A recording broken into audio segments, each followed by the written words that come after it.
Now, we're at Matthew chapter 10, and we're going to pick up from verse 17. Now, the background to this, as we saw last time, is that Jesus is sending the disciples out for the first time on a mission trip. And just think how excited the disciples must have been, how eager they must have been, and also how worried and a little bit nervous they must have been. I can remember the first time I preached a sermon. I'm sure so can those who heard me remember it with shudders. But it's a frightening and intimidating thing. And here they are going out to these villages and towns in the region and carrying with them the good news. But they had special powers. Jesus gave them power over sickness and disease and demons. I mean, it's just wonderful. And you can imagine them sort of testing their wings. I said the last time that a friend of mine became a medical doctor, and for the first period when the doctor hasn't quite worn off, that you go around hoping in a theater or in a restaurant or something, someone's going to say, "Is there a doctor in the house?" And then you rush forward and display your newfound skill and experience. Well, they would have been eager to see, well, how are we going to be able to heal these people? Jesus has promised them this power, and of course they would approach it. They're human. They would approach it with a certain hesitation and a certain, well, I wonder if is this going to work? Am I going to be able to do it? And so on. And Jesus has been giving them very honest, very straightforward understanding about what they're going to be up against. Now, this passage is a mixture of praise and pressure, where Jesus warns them what they're going to face. Now, it's a twofold thing, because he's warning them essentially this time what they're going to face, but he's also preparing them for what the future is going to be. How they're going to be under pressure when he is gone, when he has been arrested, when he has been crucified, when he has been buried, when he has been raised from the dead and ascended back into heaven. All of the responsibility of the gospel is going to land on their shoulders. And so Jesus is warning them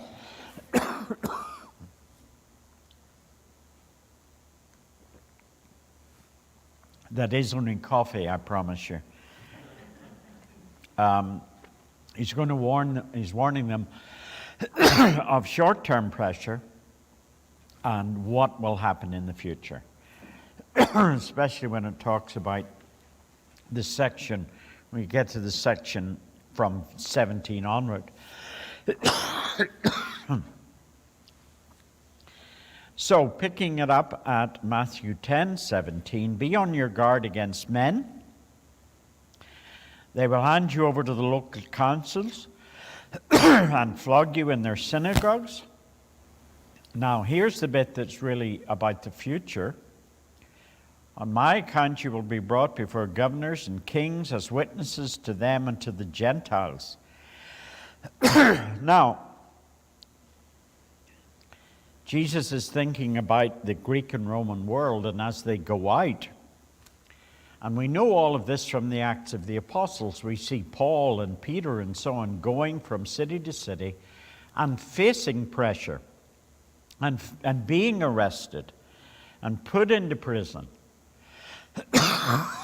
and dragged before consuls and kings and potentates and Roman governors and so on in all kinds of places. Remember, Paul ended up in prison in Rome, being executed in Rome. Peter, we believe, the same, and so on. So this is a timely warning about what will happen locally and then what will happen nationally or internationally, if you want to put it that way. So Jesus is warning them about pressure, but also about praise. So be on your guard against men. They will hand you over to the local councils, flog you in their synagogues. On my account, you'll be brought before governors and kings as witnesses to them and to the Gentiles.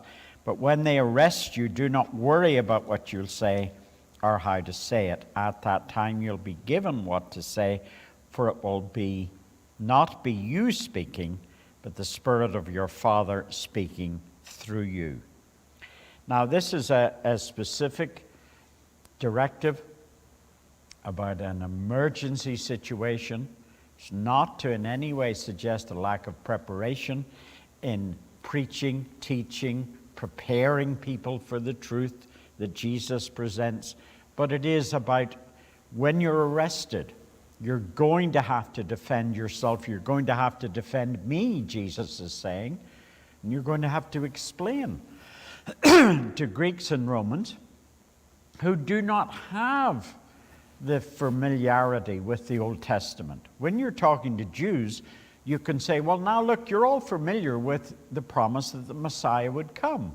And you can point Jewish people back to prophets and back to passages like in Isaiah and Jeremiah and other prophets and say, now, here is Jesus fulfilling these prophecies, doing exactly what the prophets in the past said that the Messiah would do. Because there had grown up, here's something you have to really grasp.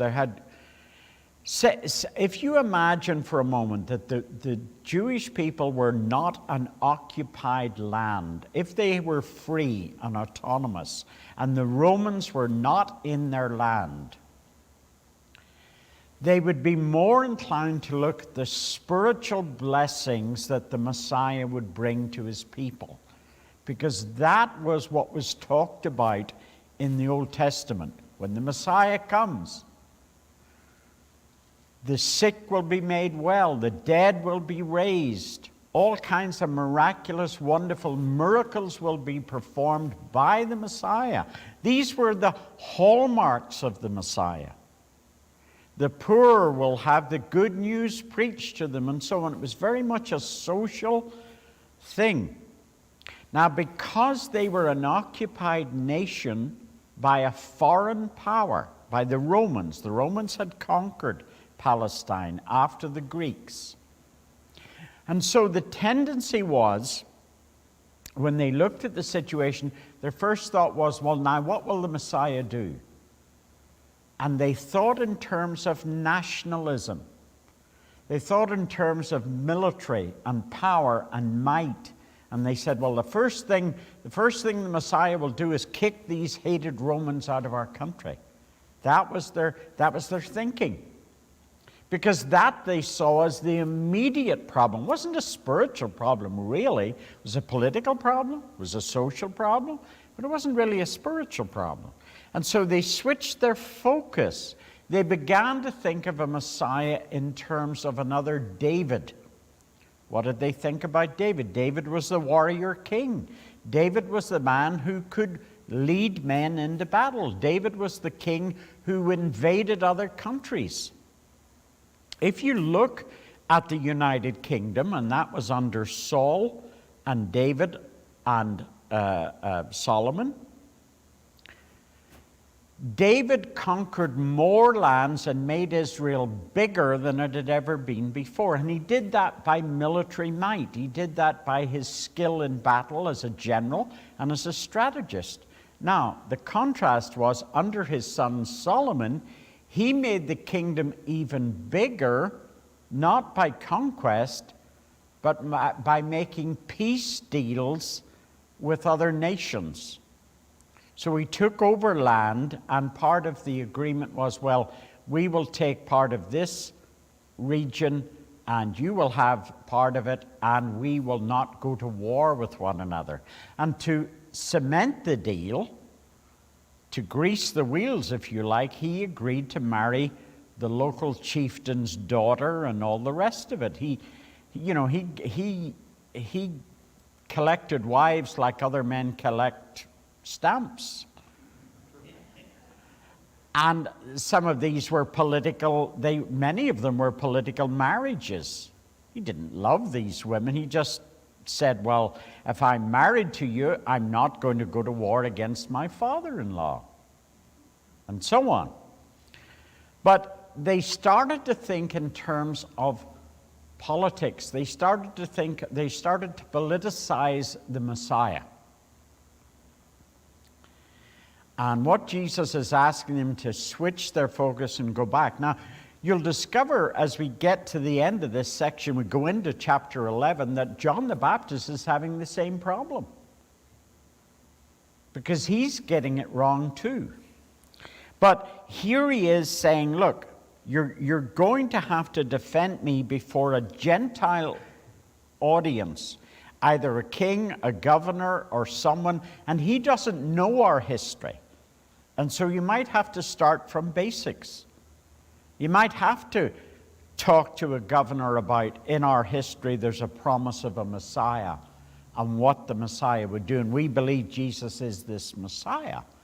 So that's what he's saying to them when you go before non-believing, non-Jewish people. So he tells them that at these special occasions, at these emergency situations, God will step in, the Holy Spirit will step in, it'll give them the words to say. It'll give them a facility of speech and access. Now, here's the problem when you get into verse 21. It talks about the divisive nature of following Jesus.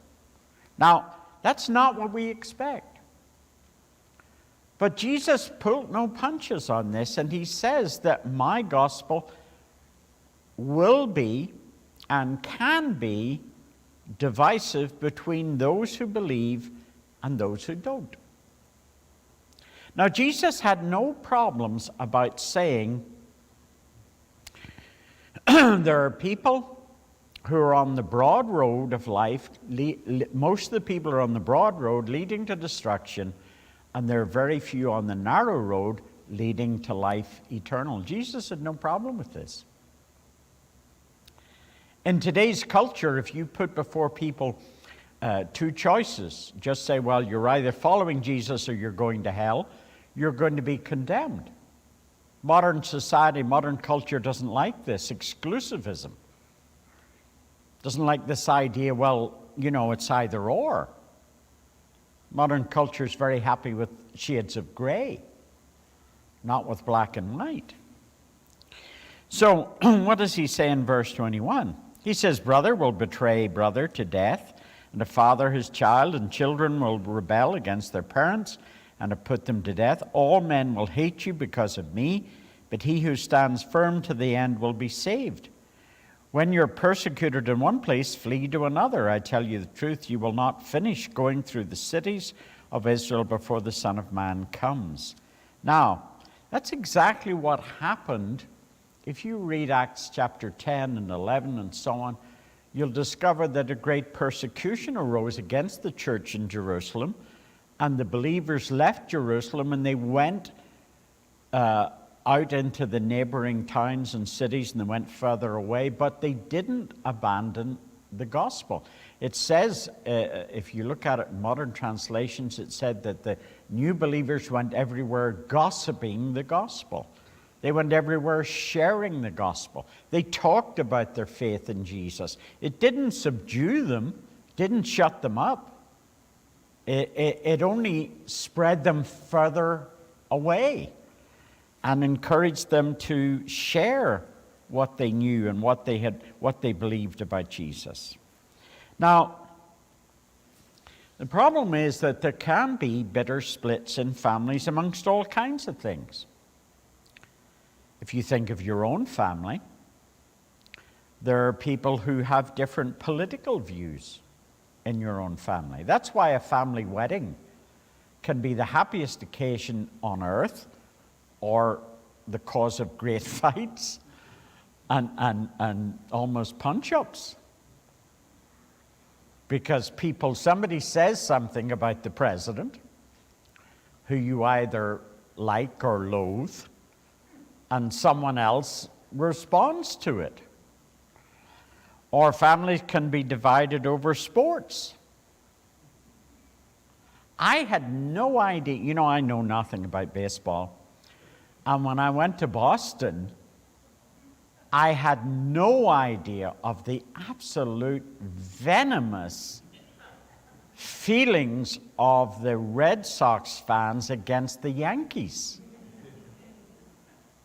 I mean, I had kids in youth group wearing Yankee hater caps. I mean, honestly, it was like, what was that? What was those Western, the McClarys, and who were the others? The McCoys. I mean, it really was. I just couldn't believe it. The Hatfields and the McCoys. Yeah, that kind of thing, So there can be division in families about that. And I have seen it in ministry. I've seen young people come to faith, especially in Belfast. Seem to be very divisive in Belfast. Maybe that says a lot about our culture. But I had young people who came to faith in Christ at a youth camp, or we used to take them away for a weekend and things like that. And they would go back home where they were the only Christian in the house. Their parents had no interest in church or faith or anything else. Their brothers and sisters hadn't. And they really, really struggled because not only did they get no encouragement as young Christians, they were actively discouraged. They were mocked. They were made fun of. They were, if possible, kept back from going to church things and so on. So it could become a very divisive thing. The last letter which Paul wrote from prison was to 2 Timothy. The letter of 2 Timothy, it's written to Timothy. It's the last letter that Paul wrote. And there's a very melancholy note in it because Paul is saying, Demas has forsaken me, having loved this present world. And he says effectively to Timothy, look, he's caved into the pressure. He's like a lot of new Christians. He's just decided that following Christ isn't worth all the hassle, all the trouble, all the pressure, all the difficulties.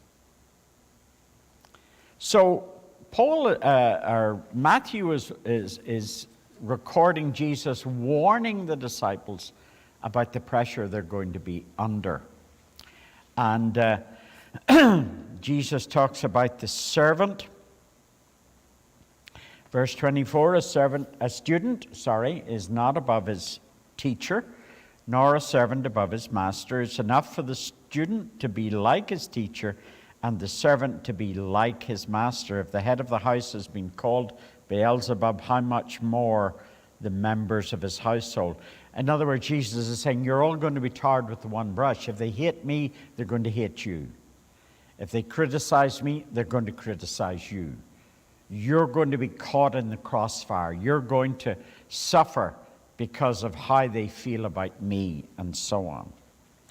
So, and if you look at verses 26 and 28 and 31, remember, we've said before, Jesus isn't pulling any punches in this section. He's telling them very clearly, very straightforwardly, you're going to face enormous pressure, fellas.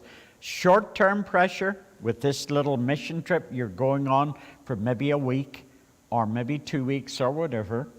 We don't know how long. And you're going to face pressure beyond into the future.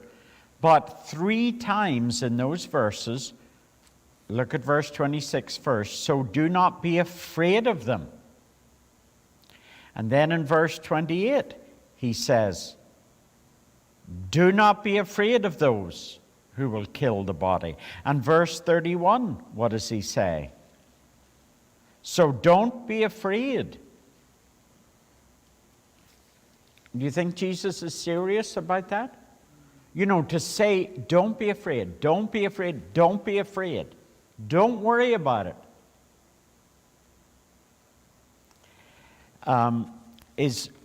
Jesus is really stressing several things. He's stressing that the truth will triumph.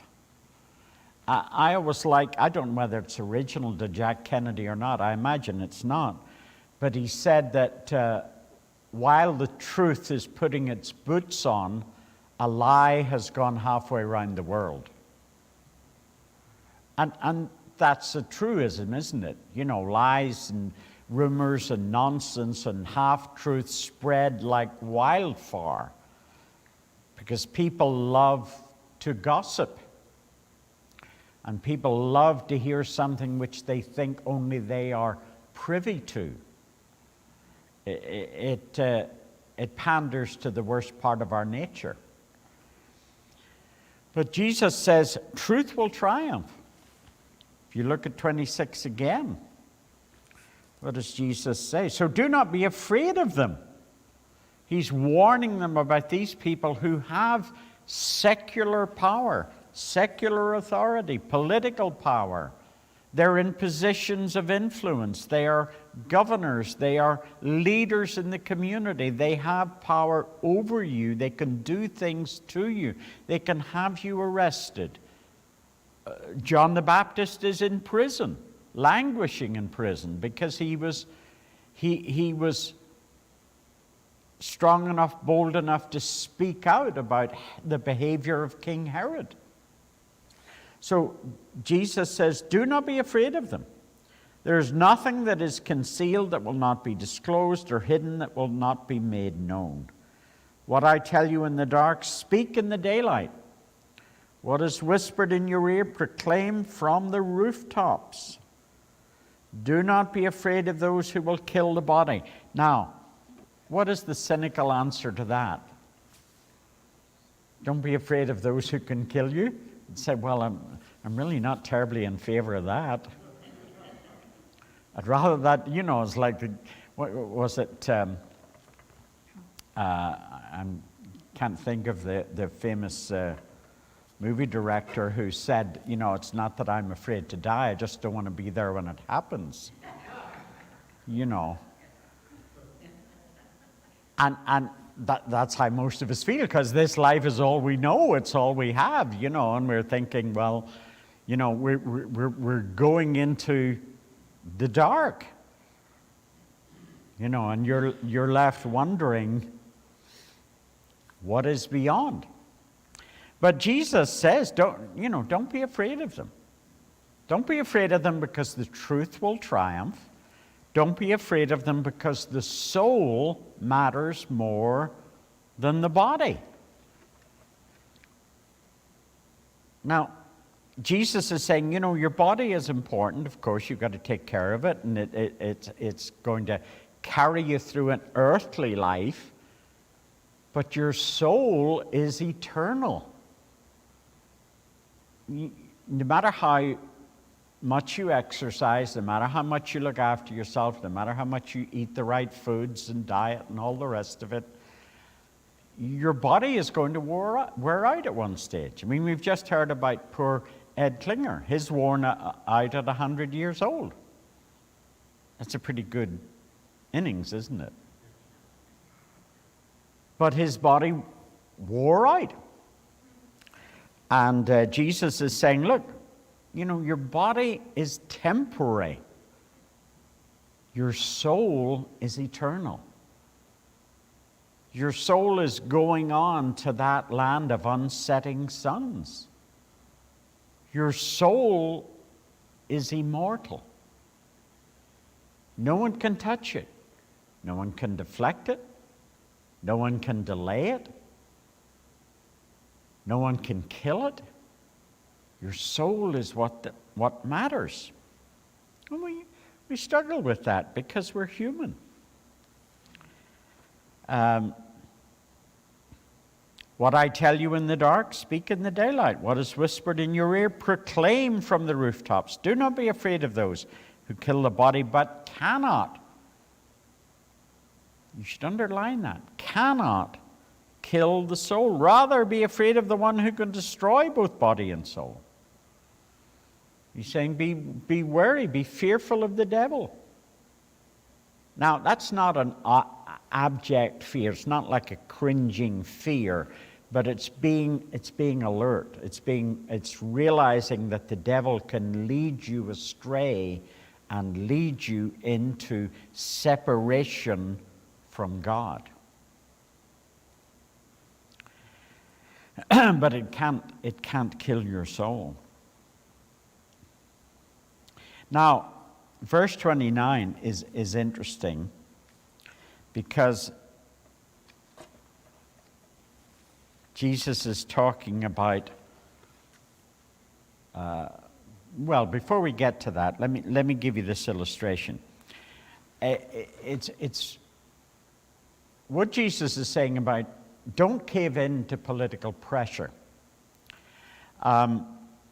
Just thinking of this, Hugh Latimer was one of the great religious heroes of Britain. He was a clergyman and a preacher in the time of Henry VIII. Remember Henry VIII? He was the guy who said to each of his wives, "I won't keep you long." And he was preaching before Henry VIII in a cathedral. And he was about to say something that he knew was going to really, really upset the king. And as he was getting ready to deal with the next point in his sermon, a voice in his head said, "Latimer, be careful what you say. The king is here." So he kind of set that point to one, and then he went on with the sermon. And then he heard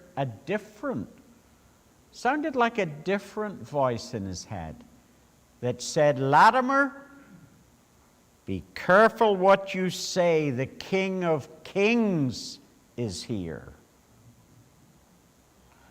And he went on and made the point, and Henry VIII was furious about what Latimer said. So that's really what Jesus is saying. There are local powers, there are national powers, there are international powers, but there is the King of Kings and the Lord of Lords. There's the one who controls everything, and you're ultimately answerable to him. Now, as I say, your body grows weak, your soul grows strong. Now, the thing about the two sparrows is interesting. Verse 29, "Are not two sparrows sold for a penny?" This is one of the earliest examples of a buy one, get one free. Have you ever had a buy one, get one free offer at Safeway or Fry's or Albertsons or somewhere? We all have. Well, the temple, here's what happened. Outside the courts of the temple, in the outer court, the court of the Gentiles, before you got into the temple proper, there was an area where specific merchants were granted the privilege of selling animals or birds to be sacrificed in the temple. And the smallest sacrifice you could make, the cheapest which you could afford, were 2 sparrows. And they would sell you 2 sparrows for a penny. You bought one, you got the other one free. So it really was a buy one, get one free. And you took your 2 sparrows into the temple, and you told the priest you wanted to make this sacrifice to God to say thank you for recovery from sickness, the birth of a son or daughter, or some other blessing in your life. Now, obviously, the more money you had, well, the better animal you could sacrifice. But they all had, under Jewish law, they all had to be what were considered perfect. They all had to be pristine. You know, if you were sacrificing a lamb, it had to be, you had to look at it and know it was a healthy animal. It didn't have a wonky foot or anything like that, or it didn't have anything wrong with it, because you were offering it to God. So it had to be perfect. But this was the cheapest sacrifice that you could make, the smallest sacrifice.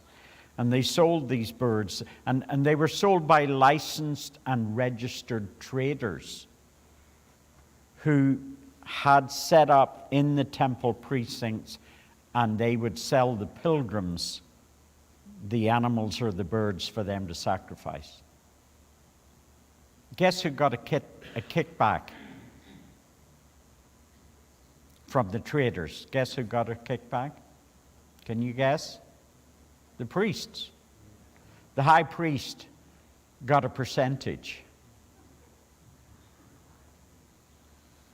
That's why they were licensed and registered traders, you know. Same deal as before. Now, Jesus says, are not two sparrows sold for a penny? Yet not one of them will fall to the ground apart from the will of your Father. Now, here's an interesting thing. Look at verse 30. Even the very hairs of your head are numbered. Now, there's a difference between counted and numbered. Numbered suggests even more careful detail. And Jesus is just saying, look, you're very special. God loves you. God cares for you. God is intensely interested in your life and how you are and what you're doing. So don't be afraid, he said there. He says it again. Don't be afraid.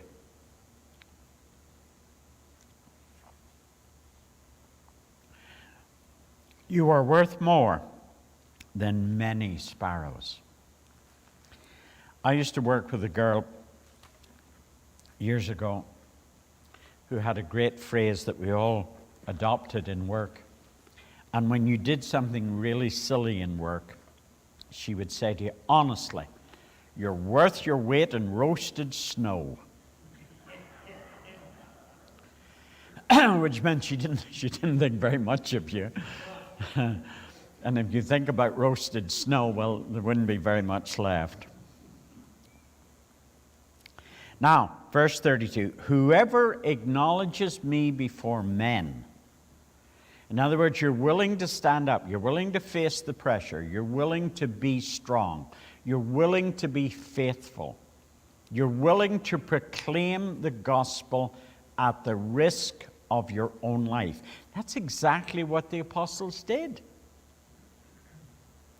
Now, we don't have exact knowledge of what happened to all of them, but we do know what happened to a number of them. That they gave their lives for the truth of the gospel. And Jesus says, if you're willing to do that, I will acknowledge him before my Father in heaven. You know, I don't know whether you realize this or you think much about this, but when you come to faith in Jesus Christ, your sins past and present and future, don't go too far with this analogy, but past and present and future are covered by the blood of Jesus Christ. And when you get to heaven, you and I, as followers of Jesus Christ, will be judged. You will not be judged on your sins, but you will be judged on your service to Christ. So there will be a judgment. There'll be a judgment for believers and a judgment for unbelievers. And so, but here's the glorious thing. When you stand before God at the bar of heaven, Jesus will step forward and put his hand on your shoulder and say to the Father on the bench, this man, this woman is one of mine, Father. Think about that.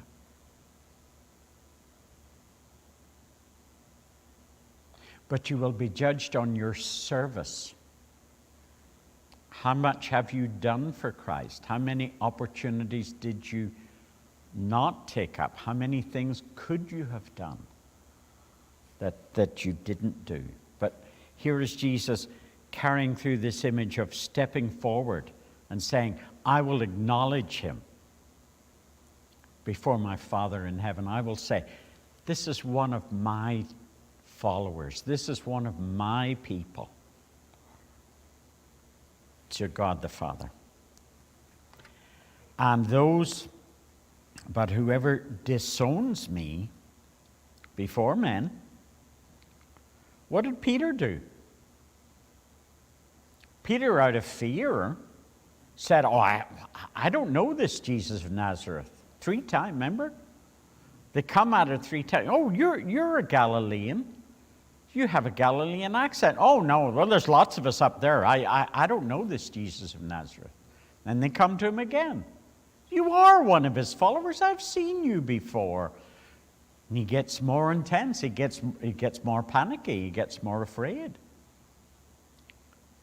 And then they come to him again and say, you are a follower of this Jesus. And Peter responds in his panic and in his fear with oaths and curses. And let me tell you, fishermen know how to swear. I spent one summer at a little fishing village in County Down called Portavogie, which has a very large, for the size of the place, has a very large fishing fleet. And a friend of mine, William had, his father was a captain of a fishing boat. And I went with William for a summer. I stayed with his grandmother and so on, and we messed around in the village and went down to the boats, and we were taken out on the boats and all the rest of it. And I learned some new words. Words that I had never heard in my home before. And I can remember the Sunday I went home, the summer was over. I was going back to school on the Monday, and we were having supper, and I came out with one of these new words. It was a painful experience, I can tell you. I didn't even know what the word meant, but it was tough. So Jesus says, whoever disowns me before men, I will disown before my Father. Remember, when Jesus reestablishes Peter, he gets him to reaffirm 3 times because he is denied 3 times. He's retracting. He's denied Jesus 3 times. Jesus says to him, Peter, do you love me? And there's a lot in that, but we could go into detail. But you see the point that he's done it 3 times, and now he has to affirm 3 times. This is what happens. Now, here's one of these hard sayings of Jesus. Do not suppose I have come to bring peace to the earth. I did not come to bring peace, but a sword. I have come to turn a man against his father, a daughter against her mother, a daughter-in-law against her mother-in-law. A man's enemies will be the members of his own household.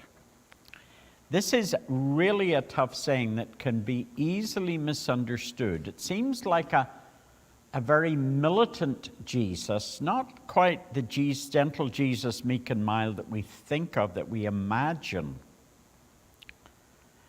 After all, what do you hear at Christmas? In the Sundays in Advent, you will hear the readings from Isaiah 9. And in Isaiah 9, the prophet Isaiah talks about the coming Messiah, and what does he call him? He says, and he will be called Wonderful Counselor, Mighty God, Everlasting Father. What's the last part? Say it with me. Prince of Peace. And Jesus says here, I didn't come to bring peace. I came to bring a sword. Now, Jesus promises peace. If you think about it, Jesus' farewell parting gift to his disciples is peace. What does he say to them? Just as he's ready to leave them, to ascend up into heaven, he says, my peace I leave with you. My peace I give to you. These are some of the last words that Jesus spoke. Now, what is the universal symbol of the Christian faith? Right? And the cross is a symbol of suffering and of death and of submission. By the way, what is the symbol of Islam? It's a sword. Isn't that interesting? You know, in the Islamic faith, there's not a whole lot about submission and suffering and death. With the best will in the world, it's a very militant religion. Now, we haven't time to expand that. I'll pick up on that next time. Now, remember, before I ask you if you have any questions, next time, remember, next week there won't be a Bible study, and then we'll resume the week after that, and we'll go through up until Easter. Okay? Does anyone have any questions? Oh, yes, Joyce. It's not a question, but it is a question. How many of you have watched The Chosen? Okay, Joyce is asking how many of you have watched a program called The Chosen. Put your hand up if you have. One person. Okay, Joyce, tell us about it. You better watch it because it's a wonderful production. They have been building this as a story of Jesus and his life. And it's wonderful. So, It's on the Angel app. Angel app. The Angel app, or you may be able to find it on YouTube. Okay. Start with Series 1, Episode 1. It's the first of a series program that's ever been. It's not like a movie, it's long. Every episode is about an hour. So we may be able to find it on YouTube. It's called again what? The Chosen. The Chosen. Look for it on YouTube, or it's also on this. Now, is there a charge for this Angel app? There are so far seasons, Oh, well, how many shows are in a season? about 7 or 8. By 7 or 8. So we'd have to start with season 1. Yes. And does it follow through Jesus' life in detail? Yes. Yes. And the Bible comes alive. I mean, Matthew comes alive. The business about him sending out the disciples 2 by 2, Right. that's in season 3. Okay. The Sermon on the Mount is at the end of season 2 and 3. Well, if that's the end of season 2, it must be moving very slowly, because as you know, in Matthew's Gospel, chapter 5 is the Sermon on the Mount. So it must spend a lot of time in the previous 4 chapters. The birth of Jesus, the nativity stories, and so on. Okay? So it's called The Chosen. Try and watch out for it. You may have to explain to Randy what an app is, because he's app. Say what? The Chosen, when you first started, was how he would choose the disciples. Is that why it's called that? It's called The Chosen because he begins by choosing the disciples. Yeah, it doesn't begin at his birth, but his mother is in it. So does it deal with the nativity stories or not? No. No. Have you seen it, Chris? I started it. You started it. What was your opinion? It was confusing in the first because you didn't know who was Jesus, who was Matthew, who was all Oh, really? You thought it was confusing? but then we were trying to figure out who was who. Okay. Anybody else seen it who had an opinion on it? No. Okay. Well, give it a go, folks. Have a look for this, The Chosen. YouTube would probably be the easiest. And Joyce, explain to Randy what an app is, because he's apt not to know. Yes, Randy. Was it common for people to be flogged in synagogues? Because when I go to church, I don't expect to see somebody beaten up. So, you will be flogged in the synagogue. Well, I think you're being, as you often are, a little too literal. Randy's asking, was it common for people to be flogged in the synagogue? They weren't actually flogged in the synagogue, but they were charged with an offense of blasphemy or something in front of the congregation in the synagogue. And then if you were punished, you were taken away somewhere and punished there. That was what happened. It didn't actually happen in the synagogue, but the charges were levied against you in the synagogue because it was a local, when you think about it, the synagogue for the Jews provided the elementary school where you taught the children to read and write using the Torah, the law, and it was the local Bible study, it was the local worship service, it was the local court. Yes, it was all of those things rolled into one. And so if you, as someone who the leaders in the community thought was misbehaving or blaspheming or something, the charge was levied against you before the congregation. It wasn't done in quiet or secret. You were charged before the people, and they had a part to say in whether you were guilty or not. Okay? So remember, no Bible study next week, but thank you so much, folks, for this week.